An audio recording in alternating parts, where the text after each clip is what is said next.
It's a gorgeous October day here in the UK, and I am so grateful that you are here with me today. Today's session is something of a masterclass to really help you go deep into the difference between having that neutral posture in Pilates and that C curve, and when we move from one to the other.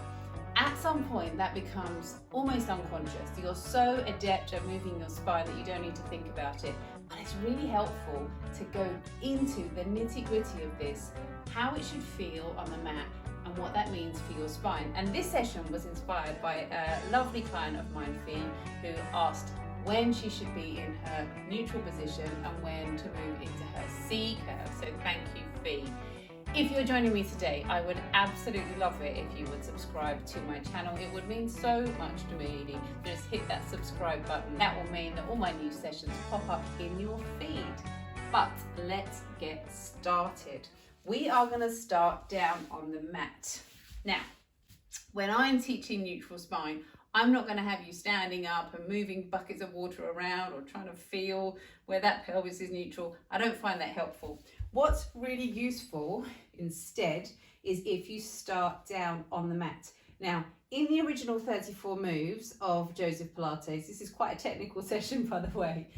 In the original 34 moves, the moves gradually move from having more touch points, so more bits that you can feel, to having to really have that awareness of yourself in space, so you don't have anything that you can touch, which is why I love the mat, because you can feel your body parts on the mat. So I'm here, I can feel my pelvis is heavy on the mat, and I can feel both sides of it. And I describe it like feeling a butterfly on the mat. So imagine the back of your pelvis is shaped like a butterfly wings, and they are both even and heavy on the mat.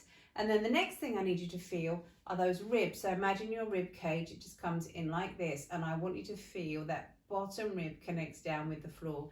Some people might find they just need something under their heads to make this a little bit more comfortable, because if you're here, you'll never get that connection of your ribs. So one point to note there. So we've got the pelvis heavy, we've got the ribs heavy, but the lower back isn't hammering down into the floor. It's this neutral position, and this, if you were standing up, this would be your ideal posture for standing, moving around. This is where we want to feel. You can also feel that you can pull those hips up to the ribs. So let's put this into practice. If you let your knees now come up over your hips, so our standard tabletop position.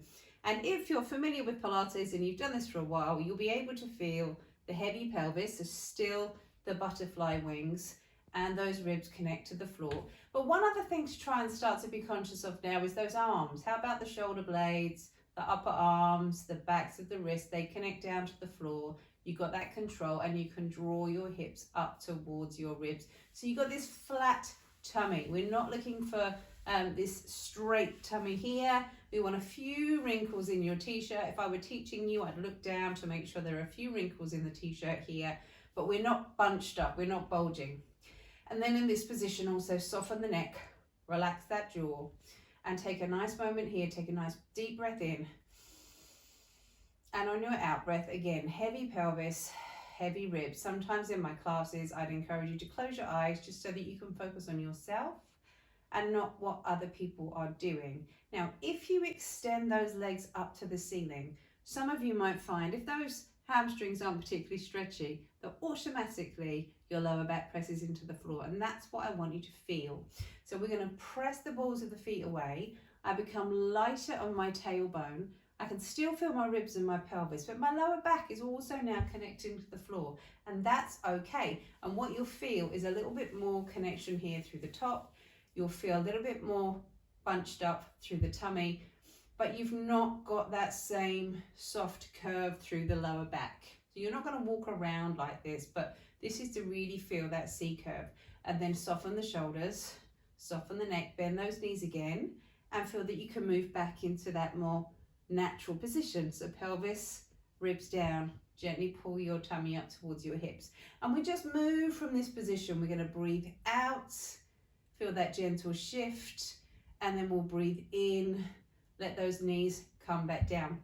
As you come to this position, what happens if you let your knees come a little further away, just challenging that control? Still the shoulders are soft, pelvis, ribs down toward the floor. Draw your hips up towards the ribs, and then we'll let your feet come back down to the floor. So that's our first exercise, shifting from that more natural curve,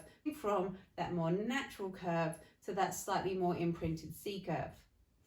This gets a little bit more tricky when we start to lift the head and shoulders up off the floor. So let's go back to that same space.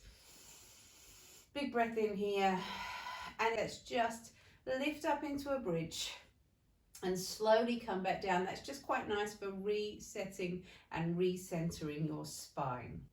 Let's lift your knees over those hips again here. And we're going to soften the shoulders, relax the jaw, slide the head away along the mat. Feel for the butterfly through the back of the pelvis and those ribs. And then just, this is what we did before, breathe out, extend those legs up, inhale, come back down. Now, what happens if you slide the hands along the mat and lift your head and shoulders off the mat? Can you still feel that weight is heavy in the pelvis and in the bottom rib? We lift up. There is a tendency for us to want to curl that back into the floor. But for this one, still that neutral arch. Pelvis heavy, ribs down. The lower back isn't hammering down into the floor, and we can draw those hips into the ribs.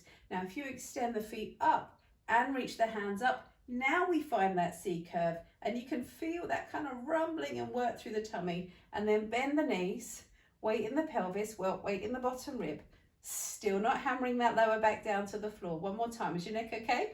And we're going to reach up, lift up, and then bend, neutral, and then come back down towards the floor. And those two exercises, you can practice a few times just to get that movement. Now, if you need a little bit of assistance, by all means, pop a band around your feet. You might find that a little bit easier to get that position.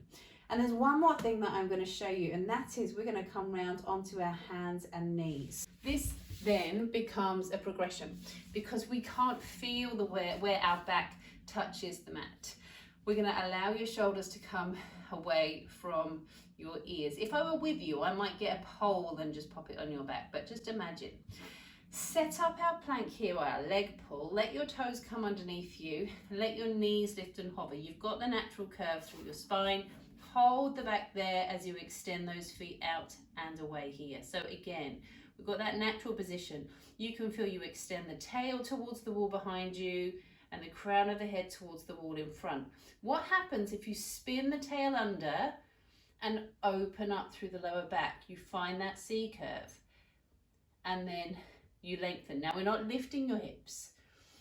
We come down. Imagine you're a little slow worm underneath the earth, and as you curl the tail under, you don't want to peek your bottom up through the soil. You want to stay hidden. So curl under and lengthen. Can we do that once more? Breathe out, curl under and lengthen, and then come back down, woof, and stretch out through your back. Now, I wouldn't always in every class go through those different movements from neutral or natural curve to C curve. I would hope that eventually that starts to become the way that your body moves and you start to do that instinctively. But it's great to come back sometimes and be conscious, especially if you're not quite sure. Always just bring it back to that technique. It focuses the brain. It's great for that mind-body connection. You can close your eyes. You can really feel those shapes, and your back loves it because you're going to get all that movement, blood flow, circulation to the back. It's going to feel fantastic. If you liked this session, please subscribe to my channel because there are lots more little mini teachers like this. And please do leave me a comment or email me if you've got any questions, and I will make a point of making sure that I create one of these little mini teachers to answer your question.